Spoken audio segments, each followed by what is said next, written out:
Please pause the video here and open the service in prayer.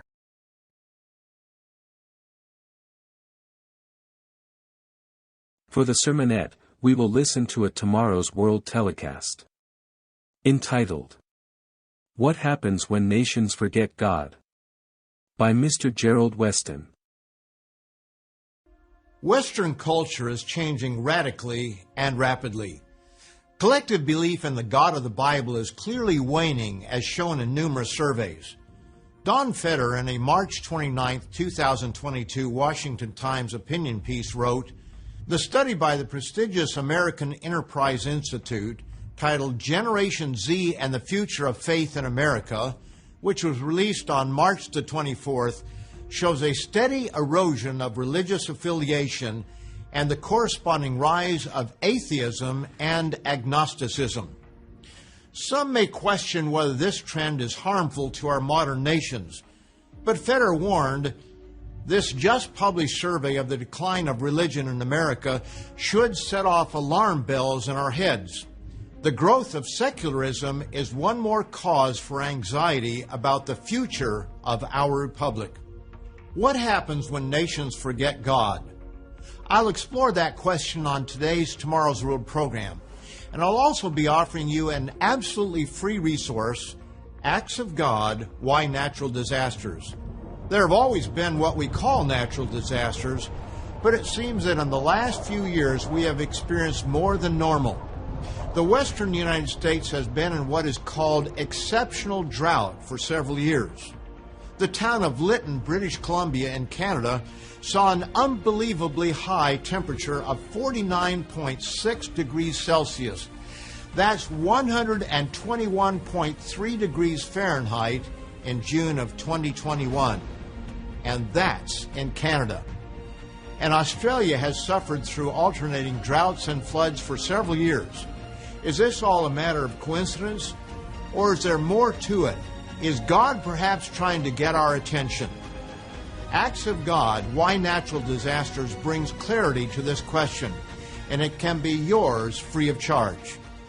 The decline of Christianity in the United States, Britain, Canada, Australia, Europe, and elsewhere should, as Feder warned, set off alarm bells, and I'll show you why. So stay with me.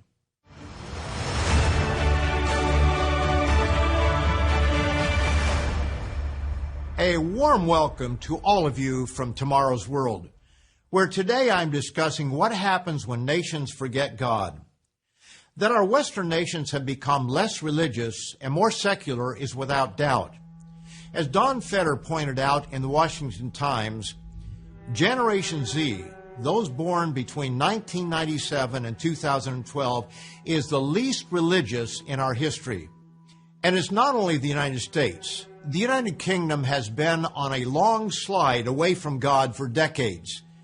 A religious media center online briefing discussed the early findings of the 2021 census.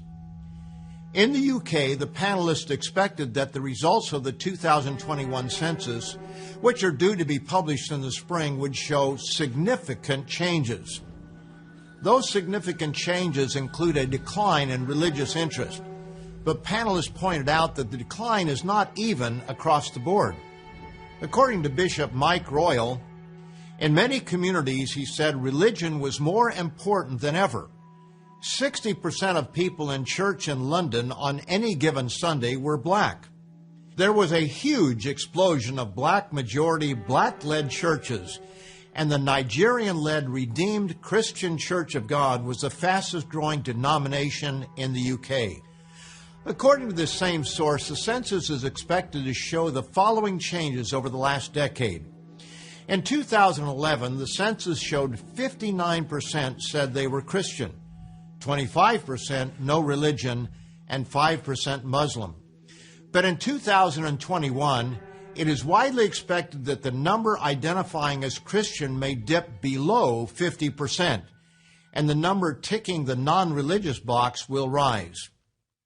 Overall, whether the United Kingdom, Europe, Australia, Canada, or the United States, secularism is on the rise and religion, especially organized Christian religion, is in decline. Some think this is a good thing, and the idea is not new. Remember Imagine, the popular John Lennon song, which is now more than 50 years old? Lists vary, but according to RateYourMusic.com, Imagine was the #1 song of the 20th century. Imagine there's no heaven, it's easy if you try. No hell below us, above us only sky.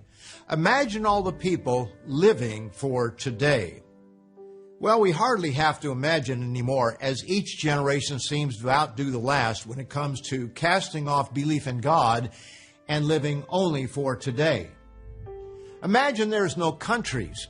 It isn't hard to do. Nothing to kill or die for, and no religion too. Imagine all the people living life in peace. Again, it's not hard to imagine, because this is becoming more than normal, except for the part about living life in peace. There's more sentimental foolishness in John Lennon and Yoko Ono's Imagine, but I think we get the point. While dreamers imagine no religion, the ultimate target of many is the God of the Bible. No God, no afterlife, no hope beyond the grave. Just live for today, and somehow that will bring peace and happiness to all. And don't you just love that line in the song about imagine no possessions? Coming from one whose net worth, according to CelebrityNetWorth.com, was estimated to be $200 million at the time of his death in 1980. And apparently, Yoko Ono, whose net worth exceeds $700 million, co-wrote Imagine. Neither were hardly without possessions. While others dream about a world without God, thinking individuals might well ask, is our world getting better or worse as we cast aside our Creator? The answer is all around us. Crime is skyrocketing in major cities. Freedoms are being infringed upon. There's a major war in continental Europe, one that some fear could once again engulf the continent and the world. China and the West are increasingly at odds. Iran is working on a nuclear weapon. Governments are failing. Economies are in shambles. Inflation, broken supply chains, empty store shelves. And electrical blackouts are becoming a way of life in some parts of the world. Do you, my friends, feel safer and more prosperous today than you did 5 years ago? We'll look at the answer to that question in a moment. But first, I want to tell you about a resource that can be yours free for the asking. Acts of God, Why Natural Disasters. Much of the western United States has suffered multiple years of exceptional drought. Europe saw record high temperatures this past summer, and parts of America and Australia have suffered record-breaking floods. Is this the result of man-made climate change, or is there something else at work? The Bible long ago predicted what would happen to nations who forsake the only true God, embrace heathen ideas, and forget the source of their blessings. So if you'd like to know more about what the Bible says about your future, order your free copy of Acts of God, Why Natural Disasters. And when I come back after this short break, we'll look at what happens when nations forget their Creator. For today's free offer, call 1-800-236-0531 or go to twtv.org/disasters. This clear and straightforward resource will help you understand this vital truth straight from the pages of the Bible. If you're calling for the first time, you will also receive a free annual subscription to Tomorrow's World magazine. 10 inspiring issues discussing news, science, and modern culture will help you make sense of your world from a biblical perspective. Call today and join millions around the world who are turning to Tomorrow's World for truth, prophecy, and hope in these confusing times. Call now or go to twtv.org/disasters.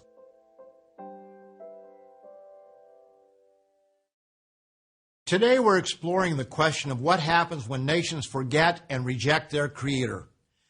Malachi, the last book in the Old Testament of the Bible, is an interesting study in self-deception. When confronted about their behaviors, the people responded cynically. For example, he charged them with despising his name. And their response, "In what way have we despised your name?" God's answer is direct. They were not showing him proper honor and respect. Kind of like today where people go to church services just as they are. Even in dress, they show less respect for God than they do in the presence of human dignitaries and celebrities.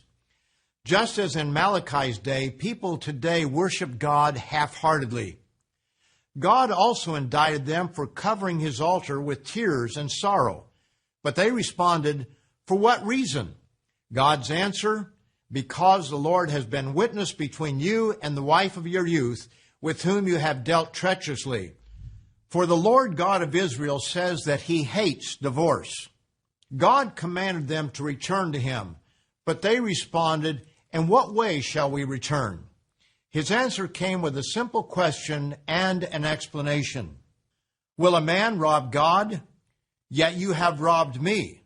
But you say, 'In what way have we robbed you?' And God's answer, 'In tithes and offerings. You are cursed with a curse, for you have robbed me, even this whole nation." Tragically, our Western so-called Christian nations are no different. Rather than man up for forgetting our Creator, we reject his very existence. Even those who profess to know him have ready excuses why they don't need to obey him.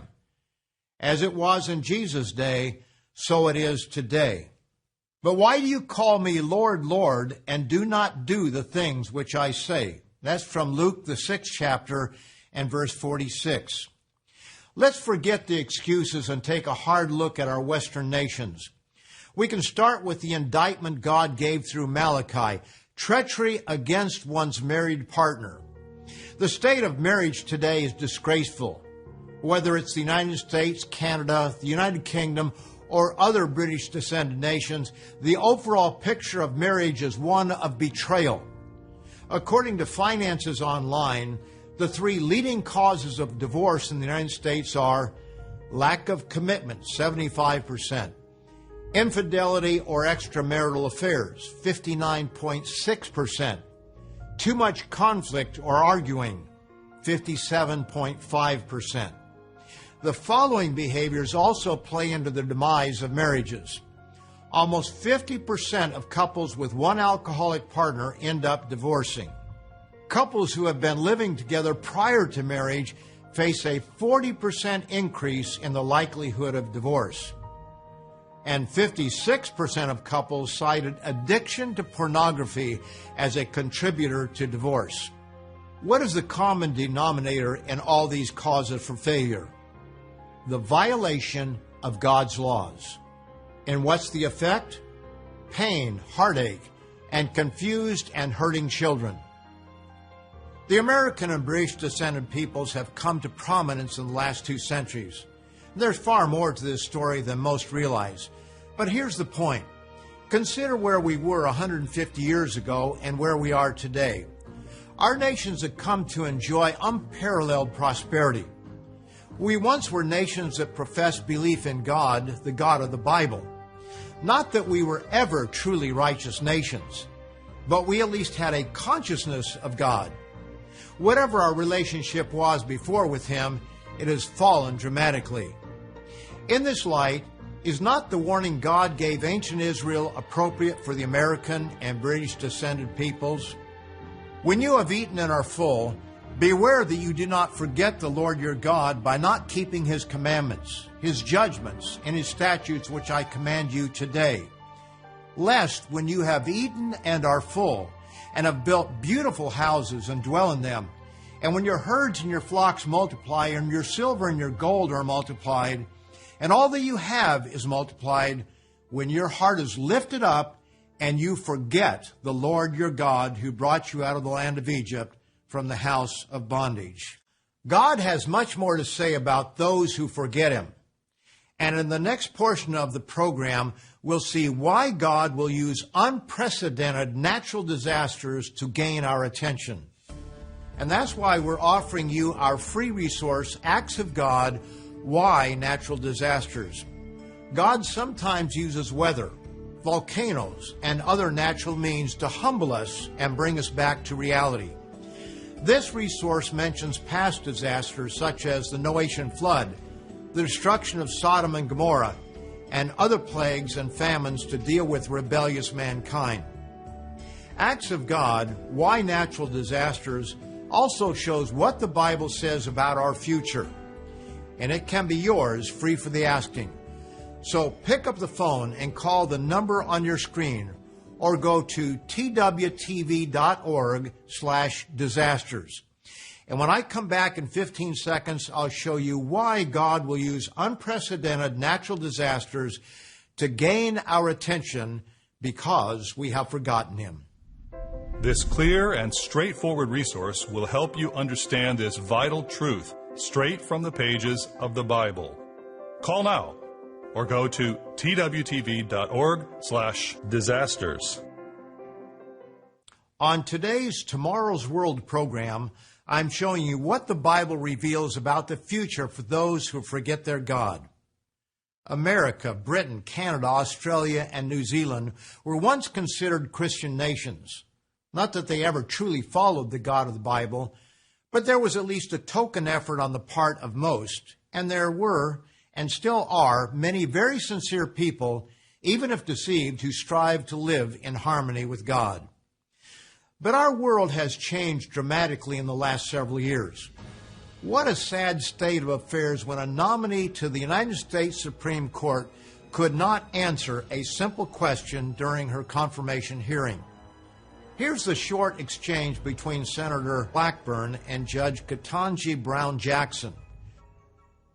Can you provide a definition for the word woman? Can I provide a definition? Mm-hmm. No. Yeah. I can't. You can't? Not in this context. So I'm not a The biologist. meaning of the word woman is so unclear and controversial that you can't give me a definition? That, dear friends, is how far we have strayed from reality. Why? Many fail to realize that it is biblical values that are under attack. And I must agree with outspoken Piers Morgan, who called Judge Jackson's response ridiculous. How can you have women's rights when you cannot determine what is a woman? I'm personally at a loss for words to describe the insanity afflicting our nations. Women, whatever they are, must compete in sports against men, whatever they are, who think they're, well, I think you get the point. And they use the same locker rooms. Mothers take their toddlers to libraries where drag queens read stories to them. Man, woman, mother, father, husband, wife, all these terms are under attack. Universities and businesses require students and employees to refer to others by a list of preferred pronouns, the length of which is so long that only a memory expert could remember them all. Cancel culture is reserved for any who refuse to enter a person's delusions and fantasy world. The insensitive are sometimes required to go to the corporate gulags for sensitivity training. This is America, Canada, and Australia, countries whose citizens are increasingly rejecting the God who created them. The degree to which biblical norms of male and female are being rejected is shocking. But this was predicted long ago. Jesus tells us in Luke, the 17th chapter, beginning in verse 26, "And as it was in the days of Noah, so it will be also in the days of the Son of Man. Likewise, as it was also in the days of Lot. They ate, they drank, they bought, they sold, they planted, they built. But on the day that Lot went out of Sodom, it rained fire and brimstone from heaven and destroyed them all. Even so will it be in the day when the Son of Man is revealed." The days of Noah are summed up in Genesis, the 6th chapter. Notice what it says in verse 5. "Then the Lord saw that the wickedness of man was great in the earth, and that every intent of the thoughts of his heart was only evil continually." We read in verse 11 the result of man's wickedness, "And the earth was filled with violence." The cities of Sodom and Gomorrah were known for gross sexual immorality. God inspired the Apostle Paul to record for all time the consequences of man rejecting his Creator. After explaining this rejection and the suppression of truth, he explains, "And even as they did not like to retain God in their knowledge, God gave them over to a debased mind, to do those things which are not fitting, being filled with all unrighteousness, sexual immorality, wickedness, covetousness, maliciousness, full of envy, murder, strife, deceit, evil-mindedness." Paul also warns those who approve of those who practice them, that is, these ungodly behaviors that he mentioned. These are the ones who cowardly go along with this foolishness. Sadly, corporations and individuals are only too eager to jump on the bandwagon, but the consequences of our forgetting our Creator will be catastrophic. Jesus warned that the world would come to the brink of universal destruction, noted in Matthew, the 24th chapter, beginning in verse 21.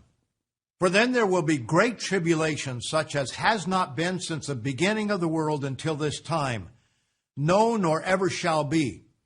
And unless those days were shortened, no flesh would be saved. But for the elect's sake, those days will be shortened." We've read this passage many times on this program, but do we really get it? Do we understand what it is saying? Do we understand the consequences of our behaviors? I'm going to take a short break to give you an opportunity to take down our contact information to order our free resource, Acts of God, Why Natural Disasters, before giving you more specifics from the Bible of what is ahead because our nations are rejecting our Creator. Some of those consequences involve weather, earthquakes, volcanic eruptions, and other natural disasters on a scale and frequency never known by man. All of this is recorded in the Bible for the end of the age. The warnings have been there for anyone willing to open the Bible and read it. Acts of God, Why Natural Disasters brings clarity to what we see now and what is in our future, and it can be yours free of charge. It has already been paid for by members of the Living Church of God and our co-workers. So pick up the phone or go to our website, twtv.org/disasters, and order your free copy today. And when I come back, I'll give you more specifics of what to expect in the very near future. For today's free offer, call 1-800-236-0531 or go to twtv.org/disasters. This clear and straightforward resource will help you understand this vital truth straight from the pages of the Bible. If you're calling for the first time, you will also receive a free annual subscription to Tomorrow's World magazine. 10 inspiring issues discussing news, science, and modern culture will help you make sense of your world from a biblical perspective. Call today and join millions around the world who are turning to Tomorrow's World for truth, prophecy, and hope in these confusing times. Call now or go to twtv.org/disasters.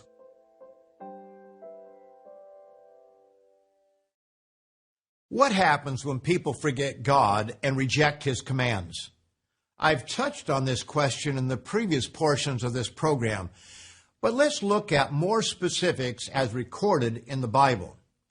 When people no longer understand the difference between male and female, and when every intent of the thoughts of their hearts are only evil continually, disaster is on the way. Life for those of us living today in Western nations is better physically than at any time in the history of man. But God gave this warning to ancient Israel when they would experience a similar time. Beware that you do not forget the Lord your God by not keeping His commandments, lest when you have eaten and are full, and have built beautiful houses, and dwell in them, and when your herds and your flocks multiply, and your silver and your gold are multiplied, and all that you have is multiplied, when your heart is lifted up, and you forget the Lord your God, who brought you out of the land of Egypt from the house of bondage. He goes on to warn against thinking we have all these blessings because of our own doing. When you say in your heart, "My power and the might of my hand have gained me this wealth," and you shall remember the Lord your God, for it is He who gives you power to get wealth, that He may establish His covenant, which He swore to your fathers, as it is this day. Then it shall be, if you by any means forget the Lord your God, and follow other gods, and serve them and worship them, I testify against you this day that you shall surely perish. God promises people good weather, power against their enemies, the fruitful womb, and so much more if they would obey Him. But notice the flip side to this in Leviticus 26, beginning in verse 19. I will break the pride of your power. I will make your heavens like iron and your earth like bronze. And your strength shall be spent in vain, for your land shall not yield its produce, nor shall the trees of the land yield their fruit. Yes, among other consequences, natural disasters such as severe, exceptional drought would be the result. And as the prophet Amos explained in how God dealt with his people at an earlier time, rainfall would not be equal, just as we see some areas today suffering massive flooding, while other areas have no rain. I also withheld rain from you when there were still 3 months to the harvest. I made it rain on one city, I withheld rain from another city. One part was rained upon, and where it did not rain, the part withered. God gives us a choice, and we will live by the consequences of our choices. Sadly, only after we suffer the results of our bad choices will we turn to God. This is spelled out in Deuteronomy, the 4th chapter, but notice that it is not for ancient Israel alone, but for the nations God has blessed in the latter days, at the end of the age. Begin with verse 26. I call heaven and earth to witness against you this day, that you will soon utterly perish from the land which you cross over the Jordan to possess. You will not prolong your days in it, but will be utterly destroyed. But from there you will seek the Lord your God, and you will find Him if you seek Him with all your heart and with all your soul. When you are in distress and all these things come upon you in the latter days, when you turn to the Lord your God and obey His voice, He will not utterly forsake you nor destroy you. Be sure to order your free copy of Acts of God, Why Natural Disasters. And if the line is busy, wait 5 or 10 minutes and try again. This eye-opening resource explains from the pages of the Bible what to expect in the years ahead. And be sure to come back next week when Richard Ames, Wallace Smith, Rod McNair, and I will share with you the revelation of Jesus Christ, the good news of the coming kingdom of God, and the exciting end-time prophecies and their meaning. For today's free offer, call 1-800-236-0531 or go to twtv.org/disasters. Call today and join millions around the world who are turning to tomorrow's world for truth, prophecy, and hope in these confusing times. The preceding program is produced by the Living Church of God.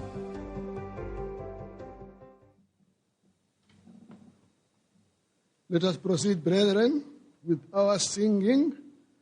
Turn to page 86. Page 86. Blessed and happy is he. Shall we all please stand?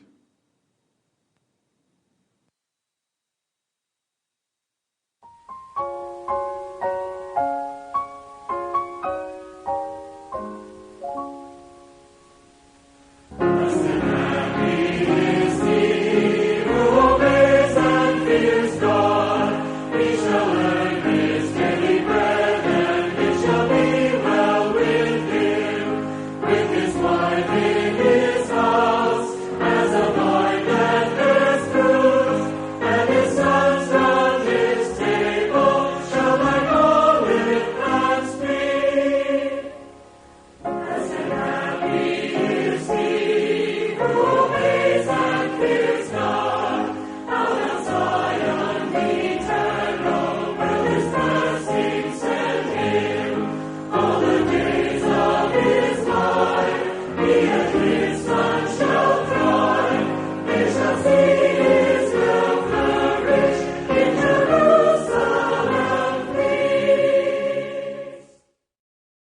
Please take your seats. For the announcements today, we will listen to a short update from Mr. Gerald Weston. Well, greetings to all of you once again.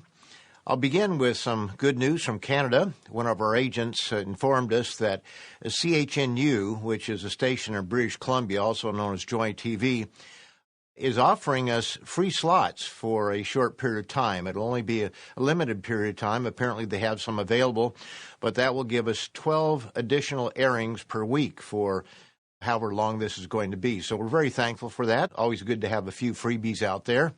I'd like to mention our semi-annual offering of Germany and Prophecy.